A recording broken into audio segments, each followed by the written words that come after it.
السلام عليكم ورحمة الله وبركاته. مرحبا بالإخوان، مرحبا بالأخوات في هذا اللقاء الجديد. جئناكم اليوم الإخوان بموضوع دسم كما يقولوا في اللغة العربية، ونتمنى ينال إعجابكم لأنه موضوع يفضح المخابرات المغربية بالحجة والدليل كما عودناكم في هذا المنبر. سمعنا مؤخرا الإخوان المغرب يروج لواحد الحركة صنعتها المخابرات المغربية بين قوسين باش يقولوا باللي هذه الحركة هي اللي تمثل بوليزاريو، مثل ما صنعوا العديد من الأصوات يعني صراحة.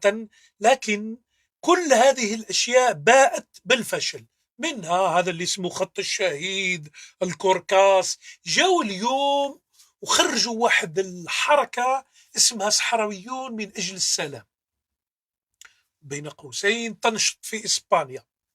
لكن الغريب في الأمر عند المخابرات المغربية الإخوان بصفة خاصة أنها غبية، حركة مفضوحة فضحتها المخابرات الإسبانية وكتبت عليها في الصحافة، خلوا الأمر سنة أو سنتين باش تنسى الناس هذا الموضوع، وخرجوا اليوم كتبوا في الهيسبراس أن هذه الحركة اعترفت بها إسبانيا وهي تمثل الشعب الصحراوي وتدعو إلى الحكم الذاتي.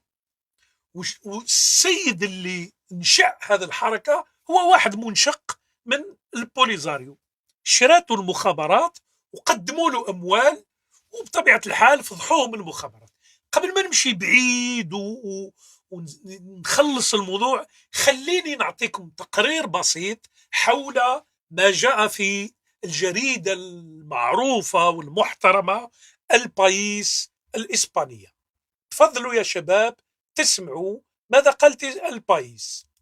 وليست الفضيحة الوحيدة التي كشف عن خيوطها الإعلام الإسباني، إنما عرضت مؤخرا صحيفة آل بايس الإسبانية في تقرير لها محاولات المغرب لشراء الذمم للترويج لأطروحته الاستعمارية في الصحراء الغربية. وذكرت الصحيفة في هذا الشأن أن الحركة المسماة صحراويون من أجل السلام كانت قد استلمت على غرار شخصيات ومنظمات أخرى أموالا معتبرة من المخابرات المغربية للترويج لأطروحاتها الاستعمارية في الصحراء الغربية. وحسب البايس فإن الحركة التي أسسها الدبلوماسي السابق الحاج أحمد هي مجرد غطاء لنشاطات المخابرات المغربية. ومن بين الأعمال التي قامت بها هذه الحركة لصالح النظام المغربي تحركها قضائيا وإعلاميا أثناء فترة إقامة الرئيس الصحراوي إبراهيم غالي في إسبانيا للعلاج. وحسب ما نقلته البايس فقد ذكرت المخابرات الإسبانية في تقرير لها أن المخابرات المغربية قامت بتفعيل استراتيجية مزدوجة قضائية وإعلامية أثناء إقامة الرئيس الصحراوي إبراهيم غالي في إسبانيا. وجاء في التقرير أن المخابرات المغربية سعت إلى مضايقة إبراهيم غالي وإعاقة حركته وخلق حالة رأي في الصحافة الإسبانية تجاهه. كما تكشف الوثيقة أن الرباط استخدم العديد من الموارد بما في ذلك الاقتصادية في إعادة تفعيل جميع الشكاوى والدعاوى المرفوعة أمام القضاء الإسباني ضد جبهة البوليساريو وزعيمها. إذن الإخوان سمعتوا هذه الحركة هذه عندها سابق أنها قامت بتقديم دعاوي وشكايات للقضاء الإسباني فيما يخص يعني ادعاءات أن الرئيس الصحراوي إبراهيم غالي لما مشى لإسبانيا باش يداوى من مرض الكوفيد حركت المخابرات المغربية هذه الحركة وفيها بعض الحركات الأخرى. بطبيعة الحال الإخوان لازم نقدموا لكم الدليل باش تكونوا متأكدين أنكم تأتون إلى منبر يلتزم فيه قول عز من قال بعد بسم الله الرحمن الرحيم هاتوا برهانكم إن كنتم صادقين. إذا الإخوان الكرام راح نمشيو للبراهين باش تتأكدوا أن هذا النظام نظام غبي ونظام مفضوح، وهذه سنة الله في خلقه، الحق يعلى ولا يعلى عليه. إذا تفضلوا الإخوان. إذا نبدأ كعادتنا بالجريدة المعروفة باللسان المخابرات المغربية، ألا وهي الهيسبريس. اليوم الهيسبريس مثل ما تكلمنا بعد ما نساو داروا روحهم ما عم بالهمش، يا اما يستخفون بعقول المغاربه يا اما اغبياء. بعد ما مرت هذا السنه او سنتين على هذا الحدث، خرجوا اليوم بهذا المقال: اعتراف مدريد بحركه صحراويون من اجل السلام يبعثر اوراق جبهه البوليزاريو. هذه غير يعني نوع من العناوين باش يفرحوا بها العياشه، لكن تعال نقدموا لكم لب القصه باش تعرفوا باللي هذه الحركه مفضوحة من طرف جهاز المخابرات الإسباني اللي يسموه CNE. إذن هذا ما يسمى الكيو ار كود تاع الهيسبريس. لكن تعال نجيب لكم البايس. هاي المقال اللي كتبته البايس أنذاك، وتكلمت على تقارير المخابرات الإسبانية. حتى لا نعيد يعني للناس ما يملوش، هذه بعض العياشة وبعض المرتزقة وبعض الخونة خرجوهم في مظاهرة آنذاك لما كان السيد الرئيس إبراهيم غالي في رحلة علاج في إسبانيا، وهاي باينة فيها وحدة مخرجينها من إسبانيا يتهموه أنه ارتكب جرائم حرب. هاو بالإسبانية ماذا يقولون؟ يعني هذه الهجمة، وهاو CNE المخابرات. لكن نقوم بترجمتها باللغة العربية: وشجع المغرب على شن هجوم قضائي وإعلامي ضد زعيم البوليزاريو بحسب المركز الوطني للمعلومات، وحذر تقرير المخابرات الإسبانية من مناورات الرباط بعد استقبال إبراهيم غالي. راح تقولوا لي فين الخبر هذا تاع صحراويون من أجل السلام؟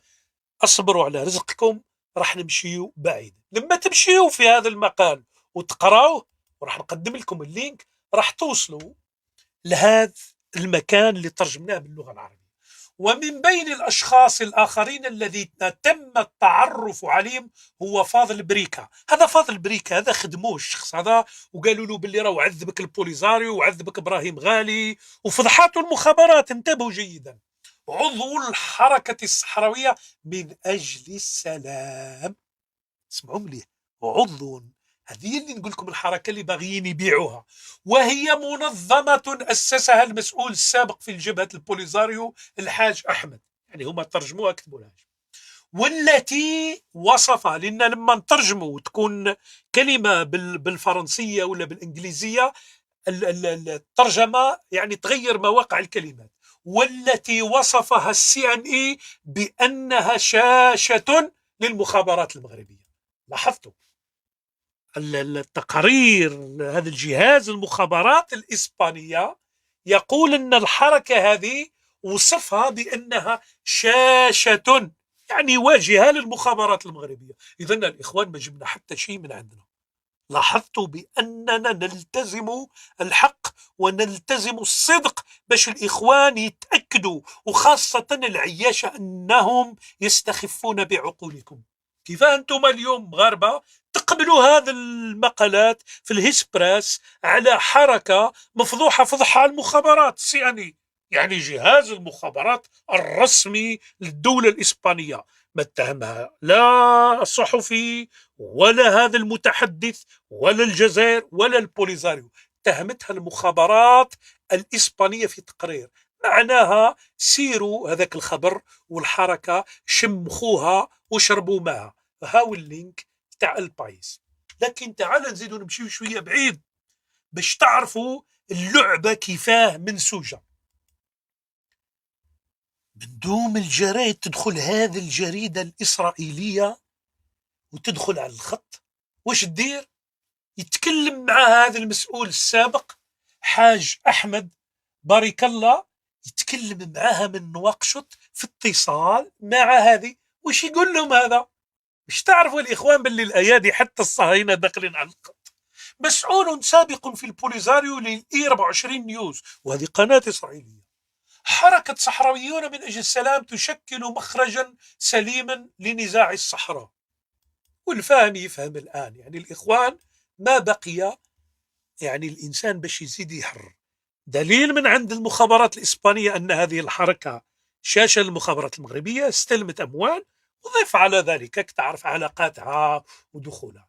إذا الإخوان الكرام، نتمنى منكم إن شاء الله تعالى أنكم توضعوا لايك وبارتاج بالذات، حتى ما يقوموش بالإبلاغ على هذا الفيديو، وكم من مرة يبلغوا الفيديو وتحاولوا بين قوسين أنهم يغطيوها. تحية لكم، والسلام عليكم ورحمة الله وبركاته، وفي لقاء آخر، وجزاكم الله خيرا.